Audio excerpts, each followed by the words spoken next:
कौन थी आप? मेरी पत्नी। है कहाँ नहीं क्या पता इस चीज़ को, तो कर्मचारी लोग जाने या भगवान जाने क्या पता। पिताजी थे यार अपने। ये आपके पोते हैं, कितनी उम्र है? हमें 3 साल की उम्र हो जाती 3 साल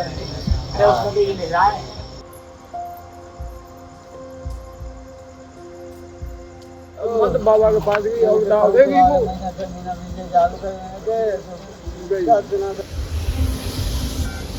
सेवादार मना कर रहे थे कि धक्का मत देना, आगे खाई है, तो भी धक्का दे रहे थे, खाई में गिरा दिया था। और इनके ऊपर से पैर रख रख के आगे निकले हैं। फिर वो मौके पे इतना बड़ा हादसा हुआ। हादसा होने के बाद करीब 1 घंटे बाद एम्बुलेंस पहुंच रही और पुलिस तब पहुंची। बाबा की चरण धूल लेने के चक्कर में इतना लोग मर गया, जिसका सरकारी जवाब देगी। जितने भी श्रद्धालु थे उन्हें ये संज्ञान में नहीं था कि ये जमीन प्लेन है या घास है, अंदर गड्ढा है, व्यक्ति उसमें गिरता है। वैसे ही लगातार भगदड़ की वजह से इन लोगों की मौतें हो गई। 2 जुलाई को दोपहर करीब 2 बजे उत्तर प्रदेश के हाथरस जिले में एक स्थानीय बाबा साकार विश्वहरि उर्फ भोले बाबा के सत्संग समारोह में भगदड़ मचने से 100 से ज़्यादा लोगों की मौत हो गई और कई लोग घायल हैं। इन मरने वालों में सबसे ज़्यादा संख्या महिलाओं और बच्चों की है। मरने वालों की संख्या इतनी ज़्यादा बढ़ गई कि उनके डेड बॉडी का पोस्टमार्टम कराने के लिए प्रशासन को 4 अलग अलग जिलों के अस्पतालों में भेजना पड़ा। जब हम हाथरस के जिला अस्पताल में पहुंचे तो हमने देखा कि वहां पर डेड बॉडी का पोस्टमार्टम कराने के लिए एक तरह से लाइन लगी हुई और मॉर्चरी के बाहर जगह नहीं, बर्फ़ बाहर पड़ा हुआ। यहाँ तक कि हालात ऐसे थे कि सिर्फ 10 मिनट के अंदर डेड बॉडी का पोस्टमार्टम करके उनके परिजनों को सुपुर्द कर दिया जा रहा था। इसी अस्पताल में हमें निहाल सिंह मिले, जो कई सालों से इस बाबा के सत्संग में जाते रहे। कल वाली सत्संग में भी यह अपने बहू और 3 वर्ष के पोते के साथ शामिल होने गए थे, लेकिन जब भगदड़ मची तो निहाल सिंह की बहू गायब हो गई, जिनकी अभी इस बात की पुष्टि नहीं हो पाई है कि वह जिंदा हैं या घायल हैं, लेकिन वह अभी तक नहीं मिली है। वहीं उनके 3 वर्ष के पोते की भीड़ द्वारा कुचलकर मौत हो गई। जब हम अस्पताल पहुँचे तो उनके बड़े बेटे उस 3 साल की बच्चे की लाश लेकर खड़े थे और वहाँ स्ट्रेचर भी नहीं था। और निहाल सिंह ने हमें बताया कि दरअसल वहाँ पर हुआ क्या था। वहाँ भगदड़ पड़ गई, भगदड़ में वो जा पड़ी हुई जो तमाम कागज जब गिर गए तो अब जे ढूंढ खपोड़ करी तो वहाँ पता ही ना चलो। ये तो एक मोबाइल डाल के वहाँ पे या को फोटो डाल के तब या को पता चला। ये आपके पोते हैं, कितनी उम्र है? हमें 3 साल की उम्र हो जाती 3 साल। इस घटना में अपनों को खोने वाले निहाल सिंह इकलौते नहीं हैं। उनके जैसे सैकड़ों लोग हैं। जैसे राजेश कुमार ने अपनी मां को खो दिया और मेहताब सिंह ने अपनी पत्नी को। शाम को आए तो मैंने अपने बेटा से पूछी पहले कि बेटा अम्मा आई नहीं। मेरी अम्मा मत बाबा के पास गई और डाल देगी वो।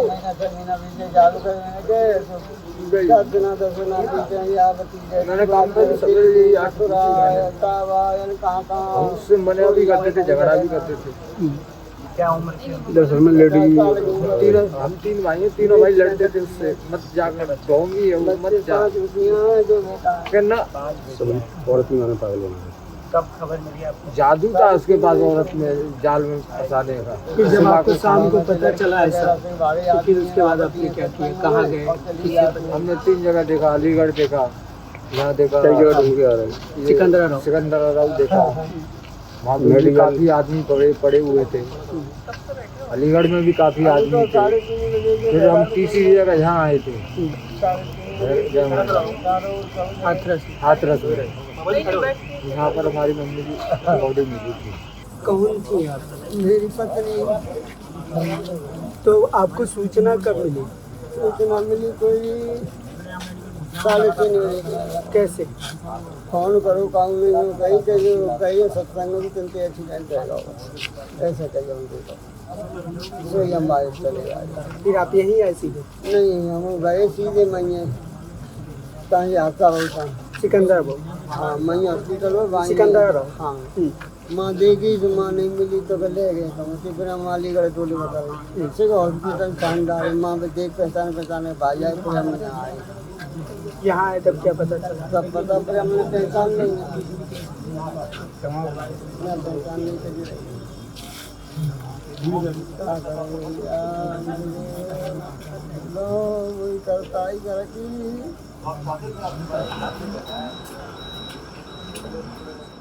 अभी तक की प्राप्त सूचना के अनुसार 116 की मृत्यु कंफर्म है, 18 लोग घायल हैं।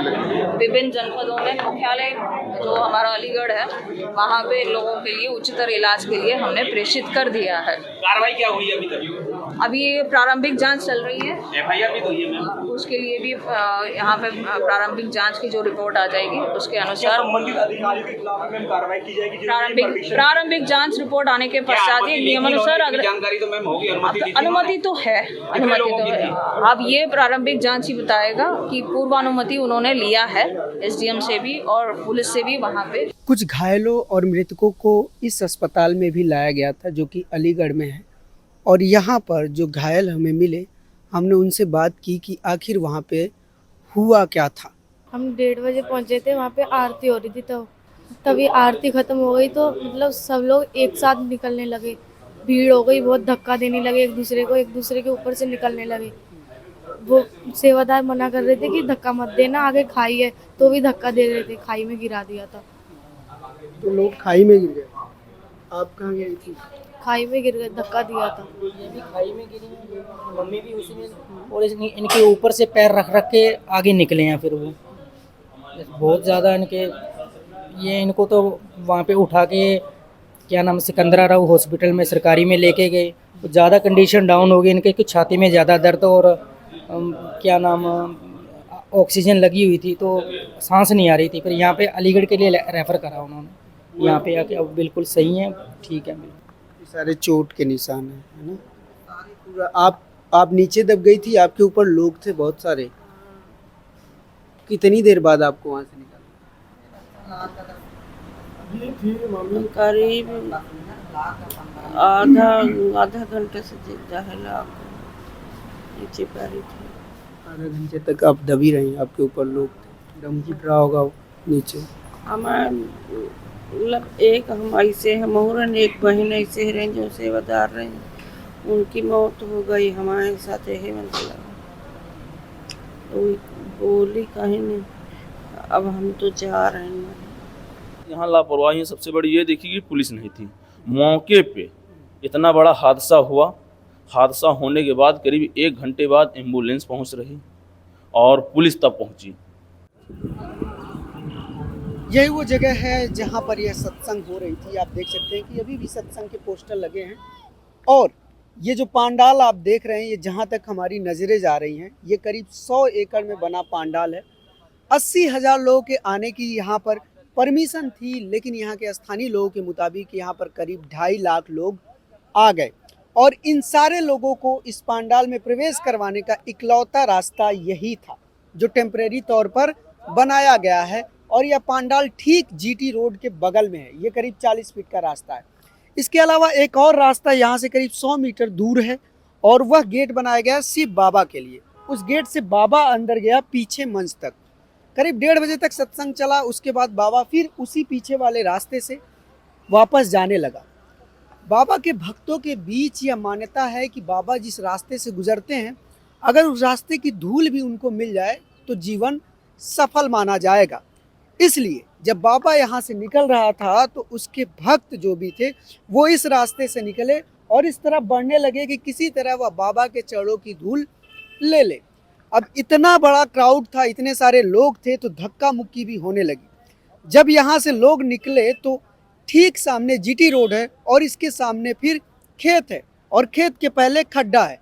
तो क्राउड का जो धक्का था, पुश था, वो इतना ज़्यादा था कि लोग इस सड़क को पार कर गए और सामने खेतों में गिरने लगे, गड्ढों में गिरने लगे और इसमें बहुत सारे लोग दब गए। जीटी रोड को क्रॉस करके जब क्राउड सामने के इन गड्ढों में गिरने लगा, आप देख सकते हैं कि रोड के जस्ट बगल में गड्ढा है, उसके बाद खेत है। वहाँ जो आप खेत देख रहे हैं, जहाँ तक वो खेत की फसल दबी हुई है, वहाँ तक लेते हुए उस पेड़ तक और इधर इस पेड़ तक इतनी बड़ी संख्या में लोग यहाँ पर दबे हुए थे। और अभी भी इस जगह पर लोगों के जूते, चप्पल और भी बहुत सारी चीज़ें दिखाई दे रही हैं। मेरा घर यहीं है, मैं मौके पे था। हाँ यहीं, लेकिन मैंने लोगों को मरते देखा। कैसे लोग मरे, लोग बाबा की चरण धूल लेने के चक्कर में इतना लोग मर गया, जिसका सरकार ही जवाब देगी कि सरकार की क्योंकि अनुमति ली उन लोगों ने, परमिशन लिया, तब सरकार को देखना चाहिए ना। हमने 80,000 लोगों की अनुमति दी, यहाँ 10 लाख लोग कहाँ से आ रहे हैं। यहाँ जितना भी सफाई की गई है और जो घास फास थी वो सब गड्ढे के ऊपर डाल दी गई थी, और जो जितने भी श्रद्धालु थे उन्हें ये संज्ञान में नहीं था कि ये जमीन प्लेन है या घास है, अंदर गड्ढा है, ये कुछ पता नहीं था। सभी बाहर के श्रद्धालु थे और जैसे ही एक व्यक्ति उसमें गिरता है, वैसे ही लगातार भगदड़ की वजह से इन लोगों की मौतें हो गई। कम से कम 4 से 5 लोग थे और ये धीरे धीरे संख्या आगे बढ़ती जाएगी। घटना स्थल से सबसे नज़दीकी हॉस्पिटल सिकंदराराव का यह ट्रामा सेंटर है। यह करीब 5 किलोमीटर दूर है। इसके अलावा जिला अस्पताल हाथरस और जिला अस्पताल अलीगढ़ दोनों 70 किलोमीटर दूर है। इसलिए जब वहाँ लोग घायल हुए और लोगों की मौत हुई तो सबसे पहले उन लोगों को इस ट्रामा सेंटर पर लाया गया। लेकिन इस ट्रामा सेंटर में मैं आपको बता दूं, सिर्फ 2 वार्ड हैं और यहाँ पर सिर्फ 1 डॉक्टर और 3 नर्स हैं। यानी कि इस ट्रामा सेंटर की क्षमता इतनी नहीं है कि वह इस तरह के मास कैजुअलिटी को संभाल सके, जिसका नतीजा यह हुआ कि इस ट्रामा सेंटर के बाहर लाशें फर्श पर बिछा दी गई और हॉस्पिटल के अंदर जगह नहीं थी तो डॉक्टर इलाज नहीं कर पा रहे थे और करीब आधे घंटे बाद बाकी की टीम आई। अभी हम जब रात के करीब 12 बजे यहाँ पर पहुँचे हैं तो हमने देखा कि यहाँ पर कोई भी मरीज़, कोई भी घायल या कोई भी डेड बॉडी नहीं है। सबको यहाँ से अलग अलग अस्पतालों में रेफ़र कर दिया गया। जिन लोगों की मौत हो चुकी है या जो घायल हैं, उनके परिजन यहाँ पर लगातार अपने लोगों को ढूंढते हुए आ रहे हैं, डॉक्टरों से बातचीत कर रहे हैं और पता लगाने की कोशिश कर रहे हैं कि वो लोग कहाँ हैं, लेकिन उन्हें फ़िलहाल कोई इन्फॉर्मेशन नहीं मिल पा रही है। ये दोपहर का 3-3:30 बजा होगा, तो जो हमने घटना के बारे में सुना किसी से, तो हमको फ़ोन आया तो हम वहाँ से हम फ़ोन किया अपने जो हमारी जो सिस्टर हैं जो उन पर फ़ोन किसी बंदे ने उठाया तो उनका कोई पता नहीं है। तो हम वहाँ से चले तो यहाँ पर आए, यहाँ से बोले कि कुछ पेशेंट हाथरस रेफ़र कर दिए, कुछ अलीगढ़ रेफ़र कर दिए। हाथरस से हमने पूरा वो छान मारा, पूरा जो पीसी वाला चिकित्सालय वो छान मारा और विजय का कहते हैं अलीगढ़ में सिर्फ मलखान सिंह हॉस्पिटल है और मेडिकल कॉलेज है और पंडित दीनदयाल उपाध्याय का एक कॉलेज है। कुछ नहीं, हमें मान से निराशा याद लगी। हम दोबारा यहाँ पर आए हैं, अब देखते हैं यहाँ से कुछ वो करके फिर घटना स्थल पर जाएंगे। कुछ लोगों का ऊपर से मानना है कि मतलब ये कुछ लोगों ने बताया कि कासगंज भी कुछ भर्ती की है तो कासगंज। तो आपके परिवार का कौन कौन था यहाँ पर इसमें? वो हमारी बहनी की सिस्टर थी। हाँ। क्या हुआ पिताजी ना पता है, फ़ोन लगाने लगी नहीं रहा। वहाँ पता करा सिकंदराबाद, वहाँ भी नहीं। अब यहाँ पता कर रहे हैं, यहाँ भी नहीं है। सुबह से भटक रहे हैं, भाग रहे हैं, क्या करें। रात भी हो चुकी लगभग पूरी है। क्या आप यहाँ जो यहाँ पे बॉडी पड़ी है आप देखा हमने? उनमें देखा हमने, उनमें है ही नहीं। वहाँ तो कोई पता निशानी नहीं लग रहा, कुछ है ही नहीं वहाँ। कहाँ है कहाँ नहीं क्या पता इस चीज़ को, तो कर्मचारी लोग जाने या भगवान जाने, क्या पता। तो आप लोगों को कोई गाइड कर रहा है, कोई लेके जा रहा है कि यहाँ चलिए यहाँ नहीं? जी नहीं, ये लोग ही बता रहे हैं जो फलानी जगह हैं, कुछ लोग फलानी जगह हैं, कुछ लोग फलानी जगह हैं। इन सारी जगह में आप पता करिए, मिल जाएंगे कहीं ना कहीं। आपके पिताजी थे? जी हाँ, हमारे पिताजी हैं। हम तीनों भाई तो हैं। पिताजी थे यार। अब हम तो ये सोच रहे थे यार, अभी एक नाती और बेटी की किसी की शादी नहीं देखी यार, एक के बाद एक शादी देख लो। कल शाम और देर रात तक इस पूरे फर्श पर यहाँ पर लाशें पड़ी हुई थी। यही वो ट्रामा सेंटर है जहाँ पर सबसे पहले डेड बॉडी और घायल लोग लाए गए। लेकिन आज आप देखेंगे तो यह सब कुछ एकदम साफ है। पूरे फर्श को धुल दिया गया है, अस्पताल में नई बेडशीट लगा दी गई है और सड़कों को चमकाया जा रहा है। आप देख सकते हैं कि यहाँ पर सफ़ेदी भी लगाई जा रही है। यहाँ से लेकर लास्ट तक अभी भी सफ़ेदी लगाने का काम जारी है। ऐसा यहाँ पर दिखाने की कोशिश हो रही कि जैसे यहाँ पर कुछ हुआ ही ना। ऐसे में एक सवाल यह भी उठ रहा है कि आखिर यह स्वयंभू बाबा है कौन, इसका असली नाम क्या है और कैसे यह लोगों के बीच इतना पॉपुलर हो गया। हमें जो शुरुआती जानकारी मिली है उसके मुताबिक बाबा का असली नाम सूरजपाल सिंह है और यह उत्तर प्रदेश के कासगंज जिले के पटियाली का रहने वाला है।